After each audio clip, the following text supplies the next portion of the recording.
Lovely to see you again. I'm with Chris Adams, as you can see, the director of the Green Web Foundation. My name is Max, who, for those of you who don't know, I'm the founder of the SDIA. And today we're going to talk about the Green Coding Summit that we did last week. No, 2 weeks ago almost, I think, right? That was last week? Last week. 23rd and the 24th of November. So it's I've no coming up to feeling about for a week and a time. bit. Yeah. That's very nice. Good to know that I have no feeling for time. So Chris, you were attendee, speaker, and host of a wonderful, almost whole day workshop Yeah. on day 2. But first, I want to ask you as an attendee, how did you like it? What did you take away? What did you like? What did you not like? Okay. I really enjoyed my time at there. And I really enjoyed the fact that I realized it was relatively fast to go from the inception of let's do this to actually let's have an event taking place in all these significant and historical locations. So I really, when you first got in touch with me, maybe a month and a bit ago, saying, "Hey, Chris, I've landed a bit of support to make this thing happen. Are you available?" We ended up having to move quite quickly and design workshops and do all these things and figure out how we're going to make this work. But I'm really glad I got involved because I I don't think I can think of another event where there was such a confluence and a collection of basically technologists with very deep domain expertise up and down the technology stack, but also policy experts and people who I would consider as part of civil society, all in the same space, having a conversation about how you might basically green the digital sector. Because it's very common to have maybe a corporate event which is talking about green IT, but you don't necessarily have the academics in the audience or taking part of the conversation, nor people like civil society or even policymakers really. So I think it was actually really useful to have lots of people in the same space having essentially the same conversation rather than three or four kind of a siloed conversations about what is fundamentally the same thing. Yeah, I think it's so important that we kind of come together in that sense. I've said this many times. I think on a especially on a European level, we need to get in the same room. We need to agree on what we need to do, what we want to do, and how we move this forward. So I'm glad that you feel that way. That it was a good mix of people. That all the people that we needed around the table to move things forward. Um, Yeah. Sounds nice. What was your favorite talk? What was your favorite or your favorite talks? You can also have. Ah, do you know what? I I'm going to be somewhat biased, but I really enjoyed. There were two talks that really stood out for me. There was one talk by Cameron Kasher at ThoughtWorks talking about some of the work they're doing about creating a responsible tech playbook for the UN. I forget if it's the Environment Project. It's a UN project, and also him talking about cloud carbon footprint as an entirely open source tool that basically provides access to significant cloud providers, but also for on-prem devices, on-prem infrastructure. So you can end up having a kind of single, reliable, open view of the kind of environmental impact of the services you're responsible for. I found his talk very useful. And then later on, seeing some of the kind of community involvement about people who are working not who are using open tools, but maybe in a kind of private environment, saying, yes, this actually has been useful for us to understand our impact across multiple clouds and multiple providers. That was really useful in my book. And I really enjoyed Florian's talk. So Florian, I never pronounce his surname, so I'm just going to call him Florian from Mozilla. And him talking about the work he was doing with the Firefox profiler, about essentially figuring out how to reverse engineer carbon and energy figures from the end user was delightfully nerdy, really deep, cutting edge technology stuff, all in the open with links to every single thing he referred to. That was really cool. That was probably those two were, I think, my favorite talks that I take away from it actually. Oh no, and also the panel with Laurie Mm. from Airbus and I think I forget the gentleman's name from ABN AMRO, but some people there talking about adopting it inside the enterprise. I thought that was actually very helpful as well because people there were sharing information that you don't necessarily see in press releases, but made it much easier to see how people would actually adopt this stuff and say, these are some of the challenges. This is how I've got around this. And seeing that you actually had two different points of view, you had a bottom-up approach and a top-down approach, made me realize that there's actually different routes you can take to get to bringing about some organizational change to account for the environmental impact of digital, so that it's actually a thing that you are basically doing what you're supposed to be doing, be it in the light of a climate crisis that we're currently in. Yeah, and I think it's always, we hear a lot from big tech and cloud providers and things like this, but I think it's sometimes important that to hear also from these very large organizations. I mean, Airbus has like 250,000 employees, I think, and Lufthansa and ABN AMRO, to hear that they've been working on this for quite some time. They're struggling still, right? They don't have the data, they don't have the transparency they need. But that they're willing to do like top-down things. I think that's really important. And to Cameron, I think it's always a bit of a conundrum for me, because he has to come all around the world to do this, which is, of course, from a sustainability perspective, a bit of hypocrisy. But I think if you have one speaker that has so much to share and so much information that literally will help everybody else reduce their footprint, in my mind, I hope it always compensates a bit, and you always have to have one exception to your rules, and Cameron was a bit of the exception there. So maybe it might help me sharing how I see some of that one, because that in particular. So ThoughtWorks is a publicly traded organization. They work with lots of companies, and there's an open source tool which our organization has contributed some code to ourselves. And I kind of think about it in perspective. So let's say it costs maybe a ton or 2 tons to fly from, say, across the Atlantic and back again. Let's say you're going to do that, right?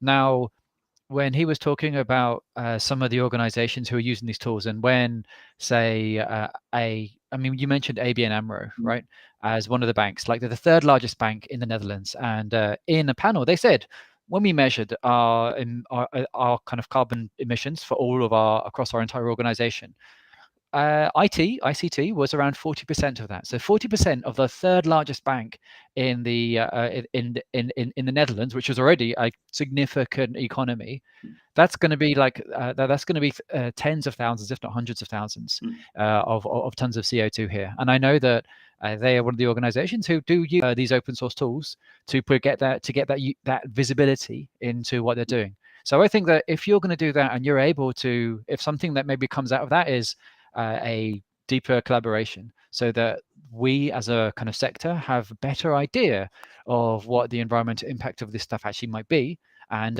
how to account for it, or even how to incentivize reducing it, I feel that's a fair trade-off, basically. Yeah, I like your way of looking at it. You explained it even better than I explained it to myself. But I completely agree with you. And I think, I mean, you and I do this work exactly for these reasons, that hopefully by doing small things like contributing to open source in your case, or hosting workshops also in your case, to like more my stuff, which is like awareness and education. I think we do it to with a very little input from us to get very large gains in reduction. And I think a summit with 200, 300 people, the spreading effect hopefully is high enough to make that worth. Yeah, I mean, that might also help talk about why I actually quite enjoyed some of the stuff with Firefox, the profiler thing, because so Mozilla is an organization which has maybe so Mozilla runs Firefox, a browser which has maybe 100 million users, right? So by working with them, we, rather than us trying to build a browser that has 100 million users, if we're able to work with people who already have that and say, well, can we extend some of the tooling you have to make this accessible and easy for people to use for free with actual realistic numbers to inform their decisions? That is a way to have kind of disproportionate reach. And this is why I think that open is actually quite a useful lever for achieving kind of somewhat outsized impact when done correctly. So that's this is partly why the combination of, yes, someone's traveling, but there's an open source tool which then provides that extra leverage to happen, not just happen beyond that organizational boundary. I think that's actually very, very useful. And this is why I was really glad to see that and have that and see that taking place. So yeah, it's this is going to be an ongoing struggle that we have, but there are ways that you can think about this in a kind of quantitative and data informed way to kind of basically understand the trade-offs you're going to have to make. Yeah, I agree. And that's all that I'm always asking, right, is to look at, what's the impact you're creating and what's the like measurable outcome you get from it. That's the thinking we need to adopt in general if we want to solve environmentalism, is to have always a cost benefit mindset. I also I do want to mention that we're going to release the recordings of Florian's talk soon. We're cutting it up right now and adding subtitles and doing all these wonderful things and resyncing the slides. For all the people watching this, there will be recordings soon. And there's of course a link where you can subscribe to get really spammy emails from me, to get updates on these recordings. So the link is down there. Now I want to ask Chris. Chris, you also hosted the workshop, or we called it a Bootcamp Lab, that almost went the whole day. So Yeah. What was it about, and how do people interact with it? Yeah, okay. So we did one. There were 3 workshops in total at different parts of the stack, as it were. So our colleagues at Green Coding Berlin, they spoke about a tool called Green Coding Metrics, which we referred to as GMT. And there was our friends from France who were talking about AI and some of the tooling they have. They've been developing there. We did a session about the front end. So what happens at the browser level, because that's what a lot of us experience. We maintain a library called CO2JS, which is what was integrated into the Firefox profiler, and that's what converts figures from CO2 and from energy usage to CO2, depending on where you are in the world. And we basically introduced a little bit about what the kind of regulatory environment looks like that may create some of these drivers for people. And basically, we did a kind of progressively more technical over time. So we started with an easy way in for people so they could understand why you might care, what might drive this, how to play around with these models to kind of work out with some ideas at what the impact might be. We also gave people a bit of an introduction into what the models are and how you might choose one versus the other, depending on where you are in the world or depending on what kind of use case you're trying to measure. We then did a bit of work about we did a collaboration with Web Page Test, which is one of the leading tools for analyzing websites which we work with to extend using CO2JS. So they have a feature called Carbon Control now, which allows you to basically get some numbers yourself by pointing it at any website and then figure out what you might actually optimize with some specific suggestions.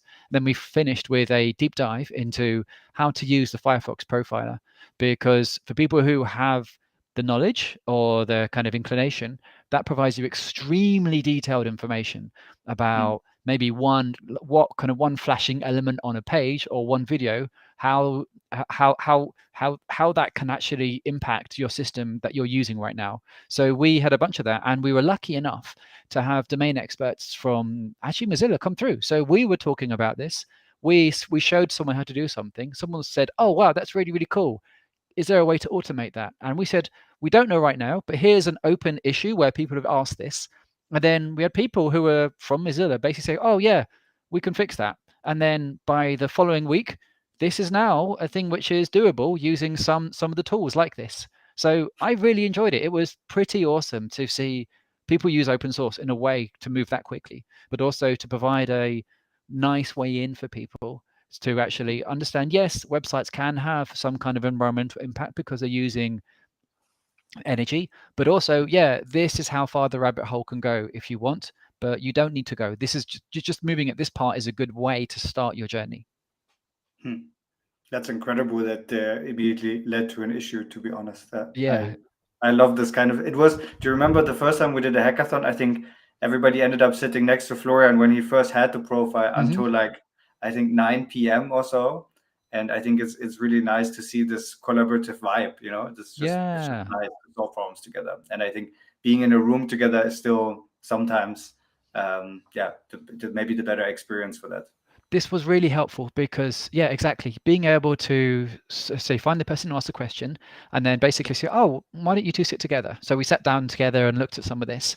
We updated an issue inside this. And then someone who was a maintainer on another part of the world, Peter, who maintains SiteSpeed, a piece of software that allows you to do this, he responded like the same day. And then as a result, that basically had a conversation going between us. So it started in person, and then it continued asynchronously, and then by within 7 days, you actually had the entire supply chain of software updated so that this is now supported. So that was pretty awesome in my book. Yeah.